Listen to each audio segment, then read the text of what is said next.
Glen Boulder is a glacial erratic, most precariously perched high on a south shoulder of Mount Washington. It was left there by a retreating glacier some 10,000 years ago. Glaciers carry a lot of debris. That's pretty much all they're good for, is picking up loose stuff that's lying around, like big rocks, and transporting it a ways, and finally depositing it miles away. The famous Glen Boulder is a great example. It is still hard to believe that an enormous glacier actually placed Glen Boulder here. What force of nature could move a block of granite 16 feet high by 12 feet across into this delicate and precarious position high on this steeply sloped mountainside? The Yellow Blaze Glen Boulder Trail is sometimes rough and rocky. It rises above treeline, crossing brooks and traversing open rock ledges on its way up to Glen Boulder. The views along the way are tremendous. Our plan was to get up at 7 a.m. and be on our way early.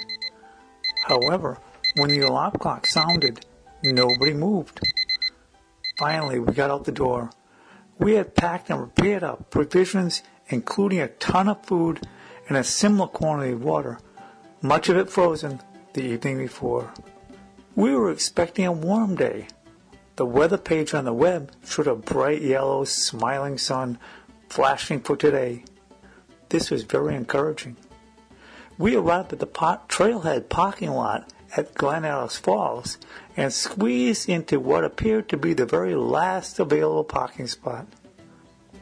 Half the sky was covered by bright puffy clouds, little or no breeze.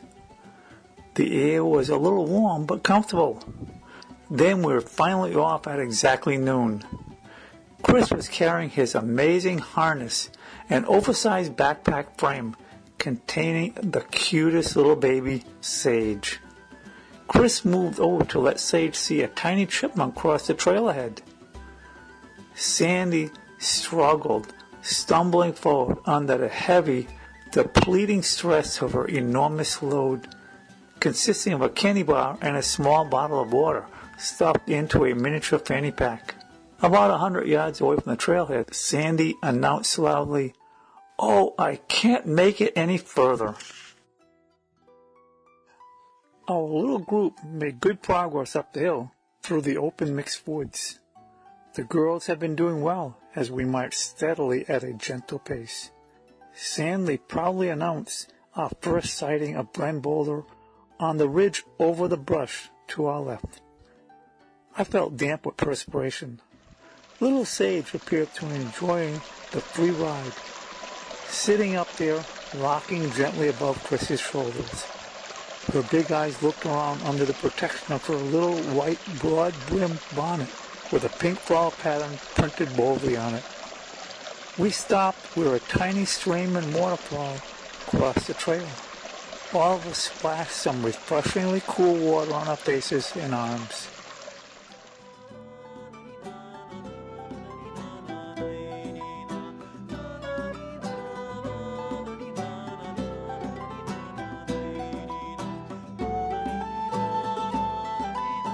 About this time, we decided it was time to apply some sunblock.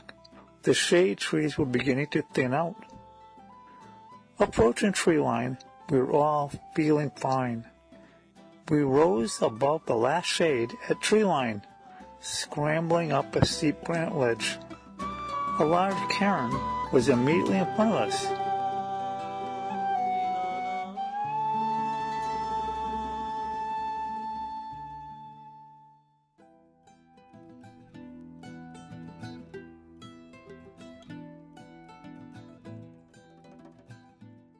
Ahead, a wide, near-level gravel footpath was bordered on each side by a string of carefully placed stones.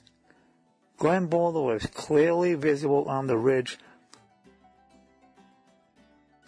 We reached Glen Boulder. My Sandy explained at great length how she was totally responsible for the excellent weather. A light breeze of dry air pull the moisture out of our wet cotton t-shirts. Lots of blue sky floated over our heads. Pastel-colored mountains, as if painted on cardboard cutouts, stretched out before us in the distance.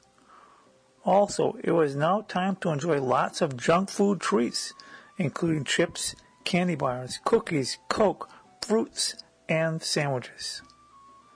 A tiny plume of black smoke rose far off, a telltale sign of the cog railway, up the far side of Mount Washington. This was truly a picture-perfect day. A pair of gray jays spotted us from afar. They descended upon us with full expectation of a free handout. We were quick to oblige. Obviously, they didn't need much encouragement to pick a snack from our outstretched hands. They acted hungry. Hester and Chris hadn't ever seen these camp robbers in action before. These little beggars entertained us, all the while our camera's shutters clicked. A few dramatic clouds and the overhanging boulder sheltered us from the full blast of the sun's rays.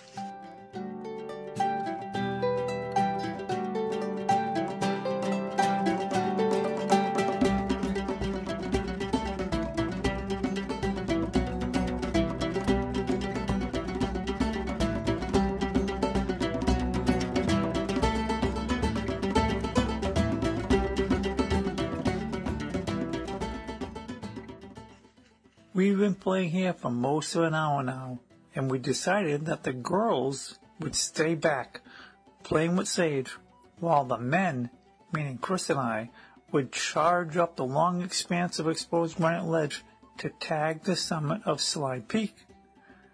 Everybody was happy with that arrangement. I promised to return in an hour, even though I suspected this was not a realistic schedule. In any case, we planned to push ourselves hard to get back as soon as possible. The cassette recorder captured our breathing hard. The distant whine of the cog railway whistle. Next, the trail led Chris and I into a long, shaded tree-lined narrow corridor. We moved quickly forward. A hawk circled above. Low bush blueberries flourished on each side of the trail. Knee-high scrubs surrounded the bare summit of West Peak, bright-colored lichen. Each bright yellow blaze, freshly painted on the stones, continued straight up towards Mount Washington. A gentle breeze. We were excited. We quickly snapped a few photographs. An infinite series of mountain profiles to the south. I had to inform Chris that we had left our girls at Glen Boulder an hour and 5 minutes ago. Therefore, we were already 5 minutes late. That was to justify a continued double-time pace. Now our shirts were dry. A pair of Joncos flashed above the trail just ahead of us.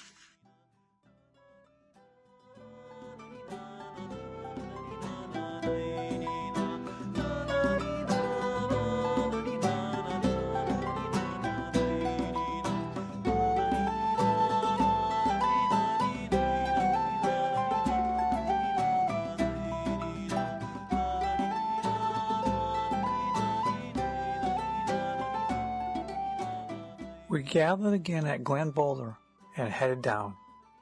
We were happy. We were a bit warm and tired. Sage slept out like a light. The moans got louder and louder with each step. Our first stop was a clear stream. The cool water splashed vigorously. Now refreshed, we took a cookie and apple cider break. Sage woke in good spirits when we reached a trailhead parking lot. We spent an additional half hour at the parking lot, changing our clothes and admiring the wild flowers. Tall wood asters, goldenrod, colt's foot, red trillium, turtle head flowers. It was a good day.